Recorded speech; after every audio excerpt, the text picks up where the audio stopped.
Muito obrigado por escolher o Ministério de Vídeo e Áudio do Templo Batista Maranata. Depois de ouvir esta mensagem, visite o nosso site www.tbm.org.br.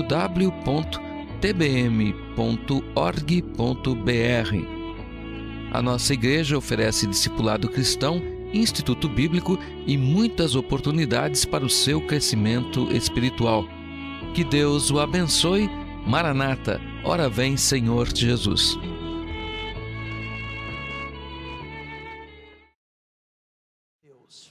No livro de Salmo de número 32. Hoje eu tive o privilégio de trabalhar como porteiro. Durante a escola dominical, eu fiquei lá na porta da igreja, recebendo os irmãos, vários e vários que chegaram atrasados, mas graças a Deus que vieram, né? Existe o ditado que diz, antes tarde do que nunca. Mas vamos entrar 2015 tentando mudar este hábito do atraso. Vamos tentar chegar na casa de Deus no horário certo. Vamos nos planejar para isso, né? Mas graças a Deus por todos vocês que vieram. Com certeza, a sua presença é mais importante que tudo. Irmãos, nós estamos entrando, se Deus permitir, em mais um ano novo. A vida é uma dádiva de Deus. Ninguém garante que vai viver até a entrada de 2015. Ninguém garante que vai passar de 2014.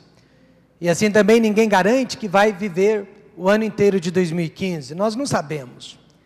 Mas nós sabemos que a vida é uma dádiva de Deus. É algo que Deus tem nos dado e Ele pode tirar a qualquer momento, de acordo com a sua vontade perfeita. Então, nesta manhã, dentro da palavra de Deus, qual direção devo seguir? Há muitas oportunidades, há muitos caminhos que estão sendo apresentados para mim e para você. Mas lembre-se, só há um caminho. Você tem muitas oportunidades, mas só uma é a vontade perfeita de Deus para a sua vida e para a vida de sua família. Portanto, é muito importante que você e eu não erremos, não erremos a escolha, o caminho que devemos seguir. Vamos nos colocar em pé para a leitura deste Salmo de número 32. Bem-aventurado aquele cuja transgressão é perdoada e cujo pecado é coberto. Bem-aventurado o homem a quem o Senhor não imputa maldade e em cujo espírito não há engano. Quando eu guardei silêncio, envelheceram os meus ossos pelo meu bramido em todo o dia. Porque de dia e de noite a tua mão pesava sobre mim, o meu humor se tornou em sequidão de estio. Confessei-te o meu pecado, e a minha maldade não encobri. Dizia eu, confessarei ao Senhor as minhas transgressões, e tu perdoaste a maldade do meu pecado. Por isso, todo aquele que é santo, orará a ti, a tempo de te poder achar. Até no transbordar de muitas águas, estas não lhe chegarão. Tu és o lugar em que me escondo, tu me preservas da angústia, tu me cinges de alegres cantos de livramento. Instruir-te-ei e ensinar-te-ei o caminho que deves seguir. Guiar-te-ei com os meus olhos. Esta é a promessa de Deus. Guiar-te-ei com os meus olhos. Querido Deus e eterno Pai, nós estamos na casa de Deus, nesta manhã, no dia do Senhor. Pai, obrigado por cada pessoa, por cada alma que está aqui presente nesta manhã. Pai, que nós saiamos daqui alimentados, abençoados, preenchidos pela presença de Deus em nossas vidas, e que o Espírito Santo possa falar conosco através da Bíblia nesta manhã, de forma poderosa, de forma individual, que cada pessoa, Pai, seja tocada pela palavra de Deus nesta manhã, desde os pastores até as crianças mais jovens, mas que cada alma saia daqui edificada nesta manhã. Que Deus possa nos dar ouvidos para ouvir a palavra de Deus, coração para aceitar a palavra de Deus. Obrigado, meu Pai, pelo povo de Deus, reunido nesta manhã, para cultuar o seu nome, para adorá-lo e para crescer espiritualmente. venha suprir toda necessidade, ó Pai, que há em nosso meio, física e espiritual, porque o Senhor é a fonte de todas as bênçãos, e é do Senhor, ó Pai, que esperamos ajuda. No nome de Jesus, amém. Podem se assentar? O Salmo de número 32, irmãos, é um dos salmos mais importantes da Bíblia, porque todo ser humano, salvo ou perdido, se identifica com ele. Davi escreveu este salmo depois de uma tragédia em sua vida, depois de ter cometido adultério e homicídio. Ele estava se sentindo o pior pecador de todos os tempos, pior que Adão, que havia desobedecido a uma ordem direta de Deus. Adão, que agora ficou conhecido como o primeiro pecador sobre a face da terra. Ele se sentiu pior que Caim, que foi o primeiro homicida no mundo, que matou seu irmão Abel, e pior que Nimrod, que promoveu a idolatria entre os habitantes da terra. Davi se sentiu o pior de todos os pecadores, e nada do que ele fizesse podia apagar os seus pecados ou as suas transgressões. Mas veja de onde ele tirou alívio para a sua consciência pesada. Nos versos 1 e 2, bem-aventurado aquele cuja transgressão é perdoada e cujo pecado é coberto. Bem-aventurado o homem a quem o Senhor não imputa maldade, em cujo espírito não há engano. Como Davi, algumas vezes também, eu me senti o pior pecador da igreja. Eu me senti o pior pecador da cidade. Mas como Davi também, eu encontrei alívio. Eu sei que nesta manhã, eu sou um homem bem-aventurado. Bem-aventurado porque fui perdoado dos meus pecados. Davi mostra 3 bênçãos neste salmo. A primeira delas é a bênção do perdão. Eu não sei quanto a você, mas esta é a bênção que eu mais preciso para viver a vida. É a bênção do perdão dos meus pecados. Mas também, Davi mostrou a bênção da provisão e a bênção da direção. O maior desejo de Deus nesta manhã é que confessemos os nossos pecados para que Ele possa nos perdoar. E perdoando-nos, Ele quer providenciar tudo o que precisamos com respeito a esta vida, e nesta provisão Ele nos dá a direção, Ele nos mostra o caminho que devemos seguir. Primeiro, Deus quer nos dar perdão. O fato de muitos crentes ficarem perambulando de igreja em igreja prova que não sabem qual direção devem seguir. Nunca se viu tanta confusão e tanta dúvida no meio evangélico como nos dias de hoje. Mas, irmãos, se existe uma coisa que não precisa habitar o nosso coração, é a dúvida. Por quê? Porque o nosso Deus é soberano. Porque o nosso Deus conhece tanto o início como o fim de todas as coisas.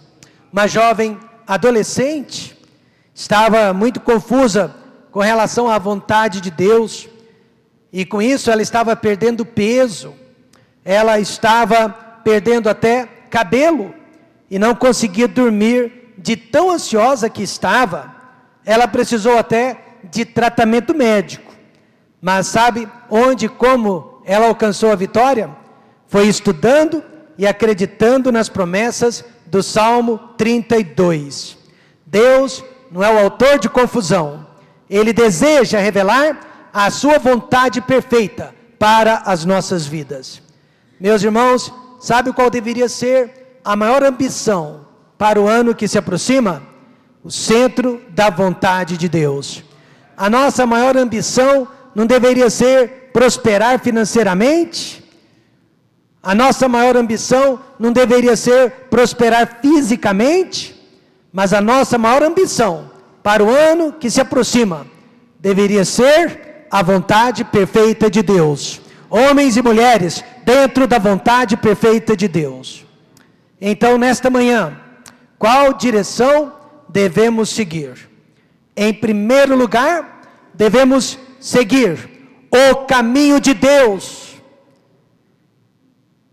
Deus diz: instruir-te-ei e ensinar-te-ei o caminho que deve seguir. Meus irmãos, não há 2, nem 3, nem 4 caminhos, há apenas um caminho, o caminho de Deus. Sim, há vários caminhos nos sendo apresentados, mas o melhor de todos é o caminho de Deus. Por isso, devemos evitar tudo que esteja fora da palavra de Deus, fora do caminho de Deus. Nossos motivos, nossos desejos nos enganam o tempo todo, mas a palavra de Deus não, porque ela é a mesma ontem, hoje e para sempre. Provérbios 16, 25 diz: há um caminho que parece direito ao homem, mas sabe qual é o fim dele? São os caminhos da morte. O crente, ele não precisa ter medo. Aliás, o crente, ele deveria ser um ser sem o sentimento de medo. Mas todos nós sentimos medo, porque medo é uma reação normal do ser humano. O ser humano que diz que não tem medo, das duas uma: ou ele está mentindo, ou ele está se enganando, que na minha opinião é a mesma coisa. Mas todos nós sentimos medo de algo. Eu, por exemplo, eu tenho medo real, quase que palpável. Tenho medo de estar fora da vontade de Deus. Talvez este seja o maior medo da minha vida, o de estar fora da vontade de Deus, contrariando a Deus, marchando contra Deus e nadando contra a vontade de Deus. Tenho medo de estar fazendo algo que Deus não aprove. Tive medo quando nós deixamos a cidade de Ribeirão Preto, em 1993, e nos mudamos para Goiânia. E eu tive razões para ter medo. Deixei meus pais enfermos naquela cidade. Não era da vontade de meu pastor, não era da vontade da minha igreja que eu me mudasse para a cidade de Goiânia. Todos eles queriam que nós ficássemos lá, trabalhássemos por lá. Eu fiquei com medo então, que porventura Deus não estivesse falando comigo, que eu estava agindo através das minhas emoções. Tive medo quando decidimos iniciar o Templo Batista Ebenezer. A nossa igreja ainda nem formada estava, não tínhamos terreno, não tínhamos um prédio, e apesar disso, iniciamos um segundo trabalho. Perdemos da noite para o dia cerca de 25 pessoas. Tive medo quando fizemos isso.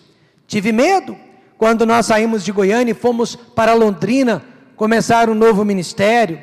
Medo também quando iniciamos o TBM de Aparecida, e certamente estou com medo em relação à próxima igreja. Mas é este medo que nos impede de agir por conta própria e contra a vontade de Deus. É este medo que nos faz pensar, orar e esperar, para termos certeza de que não estamos agindo contra a vontade de Deus. Porque, meus irmãos, o caminho de Deus é sempre o melhor. Sempre, não há dúvida de que o caminho de Deus é o melhor. Ah, mas há pessoas que não têm medo. Elas estão tomando decisões a esmo, sem medo. E elas se acham poderosas por causa disso.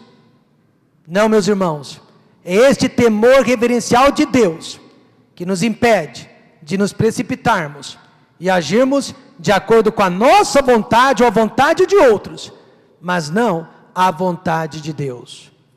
Em primeiro lugar, a vontade de Deus é boa porque é um caminho planejado de antemão. Nada do que Deus nos manda fazer surgiu de repente, mas Ele já tinha planejado tal caminho para as nossas vidas. Ele promete: instruir-te-ei e ensinar-te-ei o caminho.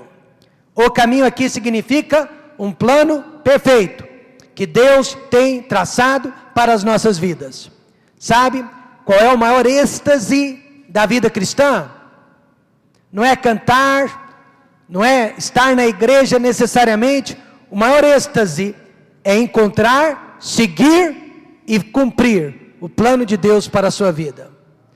O crente que alcança o plano de Deus deve ser a pessoa mais feliz do mundo, porque o plano inclui casamento, profissão, moradia, igreja, amizades e tudo que diz respeito à vida que vivemos neste mundo. Conversando com 3 moças indecisas sobre a igreja, eu disse para elas: irmãs, vocês não precisam ficar tão indecisas, só há 2 opções. A primeira é o caminho de Deus e a segunda é o caminho normal deste mundo. Mas se eu tivesse uma bola de cristal, eu lhe mostraria como seria o seu futuro, fazendo a vontade de Deus, e como seria o seu futuro fora da vontade de Deus. E sabe, eu disse para elas: eu tenho esta bola de cristal, e ela se chama a Palavra de Deus. Sansão nasceu para ser um homem feliz, para ser o homem mais forte do mundo, para ser príncipe em Israel, mas ele escolheu o outro caminho, casou-se com uma mulher estranha, fora da vontade de Deus, aliou-se com os inimigos e por isso morreu prematuramente como prisioneiro e não como príncipe em Israel. Antes de eu nascer, Deus já havia traçado um plano perfeito para a minha vida. Irmãos, eu nasci para executar o plano perfeito de Deus. Eu nasci para fazer a vontade de Deus. E deixe-me dizer-lhe isto: viver fora do plano de Deus é o mesmo que viver em vão. Ah, mas eu fui um empresário bem-sucedido, eu conquistei muitos bens materiais, mas fora da vontade de Deus, foi uma vida vã. Paulo disse: mas quando aprove a Deus, que desde o ventre de minha mãe me separou e me chamou pela sua graça. Paulo não foi exclusivo não, antes mesmo da nossa concepção, Deus nos chamou. Amém, irmãos? A Bíblia diz que Ele conhece a cada um de nós, pelo nome, pelo assentar, pelo levantar, o número de fio de cabelos que possuímos. Ele conhece a nossa entrada e a nossa saída. Ele tem um plano, e a minha ambição é sempre cumprir o plano de Deus. Em segundo lugar, é um plano ou um caminho personalizado. Ele idealizou este caminho especialmente para mim, de acordo com a minha pessoa, minha personalidade, de acordo com a minha cultura, de acordo com a minha inteligência, de acordo com a minha família, meu pano de fundo. Ele disse: instruir-te-ei e ensinar-te-ei, guiar-te-ei. Veja então que é tudo personalizado. Agora, a vontade de Deus, ela é a mesma para todos nós. Irmãos, é da vontade de Deus que nos amemos uns aos outros. É da vontade de Deus que frequentemos a igreja. É da vontade de Deus que tenhamos comunhão com a Bíblia. E é da vontade de Deus que oremos. É da vontade de Deus que todos nós falemos de Cristo. Mas o plano de Deus é diferente, é exclusivo. Deus tem um plano para a vida do irmão Silvio, que só ele pode realizar e mais ninguém. E também só o Silvio pode impedir este plano na vida dele e mais ninguém. Se ele não cumprir o plano de Deus para a vida dele, não poderá culpar a esposa, não poderá culpar os filhos, não poderá culpar o pastor ou a igreja. O plano de Deus é exclusivo para você, e você é a única pessoa que pode implementá-lo ou impedi-lo. Porque o plano de Deus varia de pessoa para pessoa. Chamado para o ministério, casar ou ficar solteiro, com quem se casar. Por isso, quando se trata do plano de Deus, nós não escolhemos, nós aceitamos. Pessoas já me disseram: pastor Rômulo, se o senhor não fosse pastor, seria um grande empresário. E eu respondi: engano seu. Se eu não fosse pastor, eu seria um grande fracasso, porque quando Deus me chamou para ser pastor, Ele não me deu outra opção. E nesta manhã, será que não há pessoas buscando outras opções que não fazem parte do plano de Deus?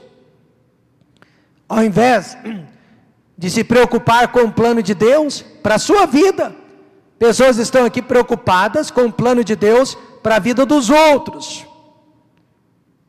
Estão reparando o plano de Deus para a vida dos outros. Mas, irmãos, Pedro fez isso um dia.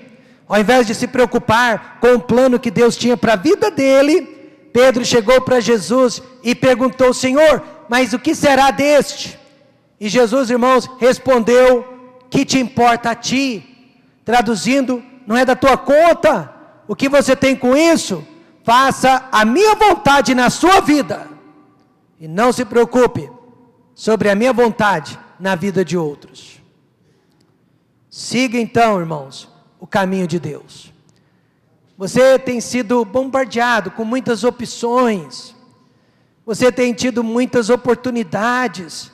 Mas esqueça todas essas oportunidades e fique dentro do caminho de Deus.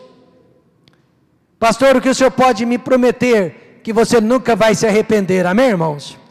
Você nunca vai se arrepender de ter permanecido dentro do caminho de Deus. É um caminho planejado.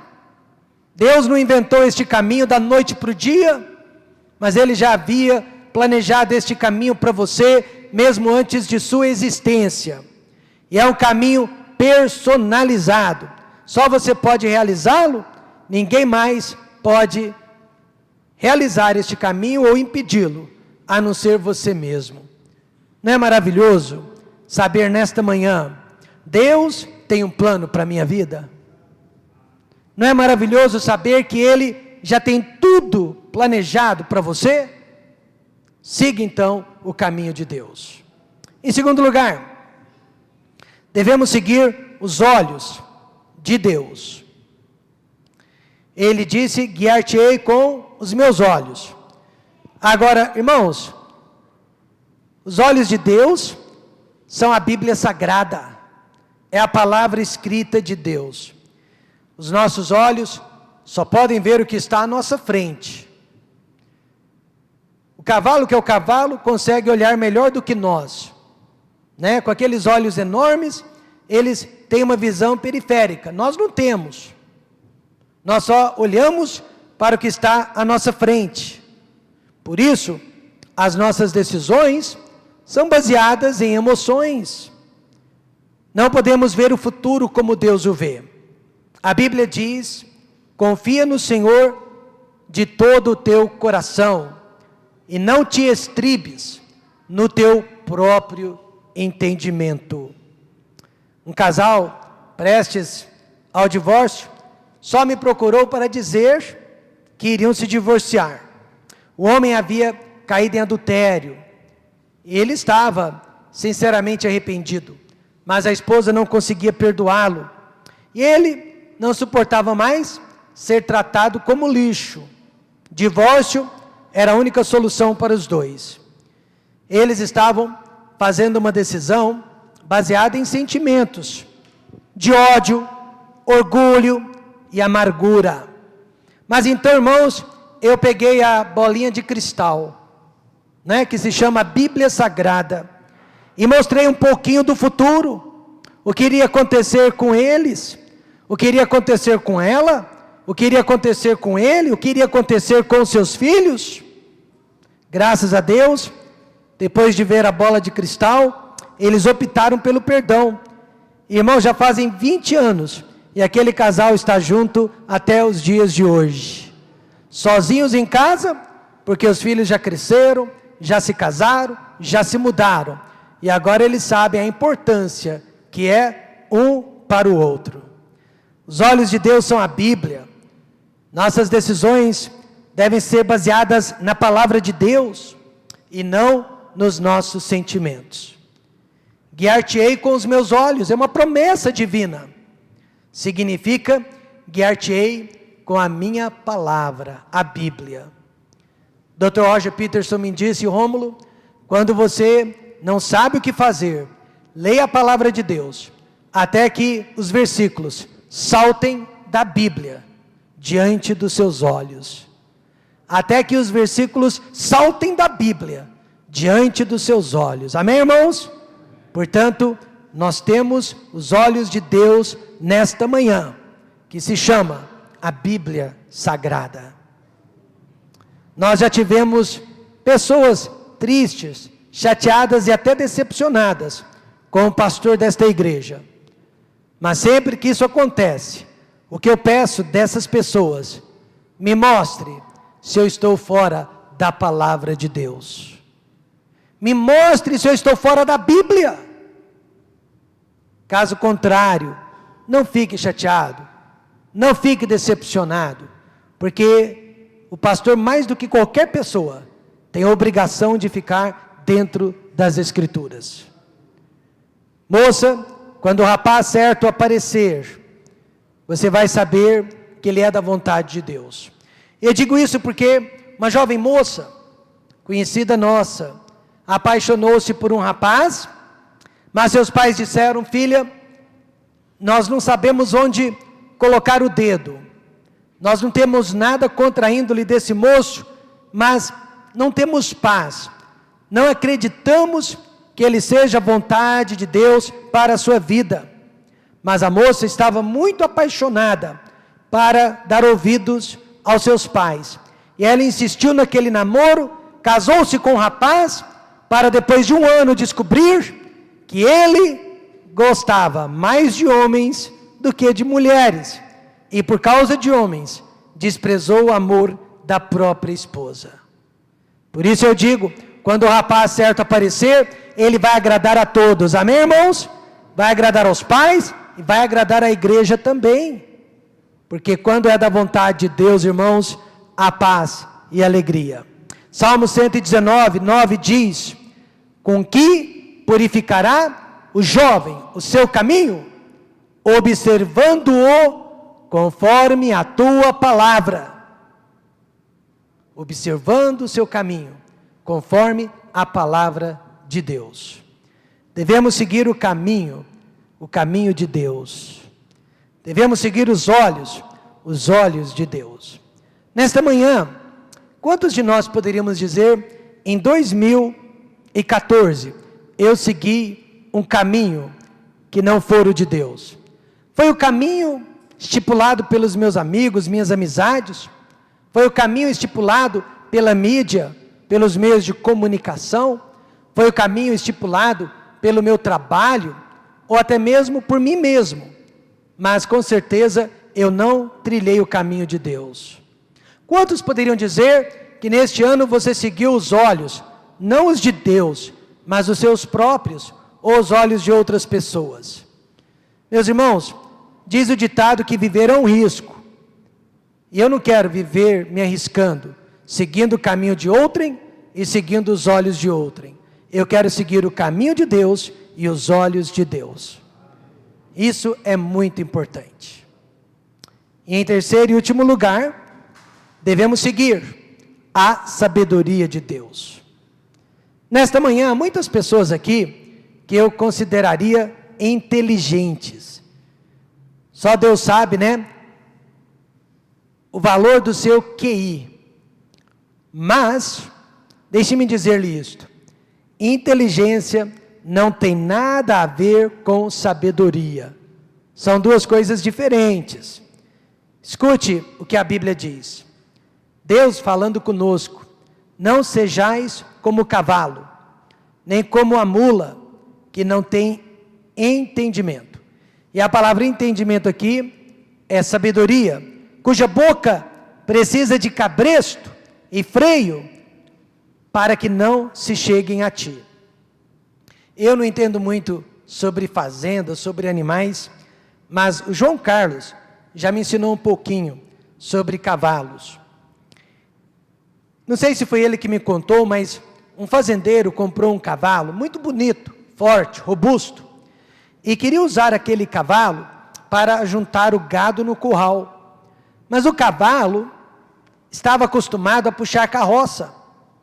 Às vezes, deixar alguém galopar sobre ele, mas ele não tinha noção de seguir o movimento do gado. Então o boiadeiro para ensinar o caminho para o cavalo, que não tinha entendimento, precisou usar o chicote, muitas vezes, e esporas pontiagudas, e através da dor, através do sofrimento, aquele cavalo aprendeu a guiar o gado para o curral. Deus está dizendo aqui, não seja como este cavalo, não seja como uma mula, que não tem sabedoria. Crentes não precisam ser como animais. Esses animais precisam de chicote e de esporas para obedecer. Mas o crente precisa apenas de sabedoria. A maioria dos problemas que nós criamos e que nós enfrentamos foram originados por falta de sabedoria. Casais me procuram, qual é a solução? Sabedoria. Há um marido aqui, toda vez que eu vejo, eu digo para ele, sabedoria. Você está agindo com sabedoria? Você está tomando decisões com sabedoria? Ele já sabe do que eu estou falando. Sabedoria, diz a Bíblia, é a coisa principal. E falta sabedoria na vida dos homens. Por exemplo, a Bíblia diz, o vinho é escarnecedor. E vinho aqui, irmãos, significa bebida alcoólica. A bebida forte, alvoraçadora. E todo aquele que neles é ar, nunca será sábio. Então eu posso dizer, a pessoa que bebe pode ser inteligente, mas certamente ela não é sábia. Então eu tenho certeza que a maioria, se não todos os nossos problemas, seriam resolvidos, deixariam de existir, se nós agíssemos com sabedoria. Mas sabedoria de quem? Sabedoria de Deus. Porque a Bíblia diz que a sabedoria do homem é diabólica, é carnal, é terrena. Então nós estamos buscando uma sabedoria superior, que vem do alto e não de baixo. Por que a sabedoria de Deus e não a sabedoria dos homens? Porque essas duas sabedorias são antagônicas. Elas não se complementam, elas não se combinam. Paulo disse, onde está o sábio? Onde está o escriba? Onde está o inquiridor deste século? Porventura, não tornou Deus louca a sabedoria deste mundo? A sabedoria bíblica é a capacidade de fazer aplicações de acordo com o que nós temos ouvido e aprendido dentro da palavra de Deus. Uma esposa me disse hoje de manhã que durante a semana, dentro da casa dela, se referiram à pregação de quarta-feira, diante de alguma situação. Isso é sabedoria. É quando você pega o que você aprendeu dentro da palavra de Deus e aplica para uma situação em sua própria vida. Alguém sabiamente disse que o sábio carrega a sua sabedoria como ele carrega o seu relógio. Não para ficar mostrando, mas para usar na hora certa. Amém, irmãos? Não para ficar mostrando, mas para usar na hora certa. Eu estou cansado, eu fico triste, inclusive, de ouvir pessoas dizendo que esses artistas e apresentadores de televisão são pessoas sábias. Cuidado, não use a palavra sábia para designar qualquer um. São poucos os sábios sobre a face da terra. Alguém me disse, Jô Soares é um homem muito sábio. Eu perguntei, por quê? Ele fala mais de 2 idiomas, ele é um humorista talentoso, e ele sabe um pouco de tudo. Eu disse, olha, nada disso é sabedoria. Ele pode ser uma pessoa inteligente, mas sábio ele não é. Mas como o senhor sabe que ele não é sábio? Porque ele não tem o temor de Deus. Ele não tem o temor de Deus, e a Bíblia diz que o temor de Deus é o começo da sabedoria. Sábias são aquelas pessoas que pensam primeiro em Deus, antes de qualquer decisão na vida. Veja, Salmo 111, verso 10.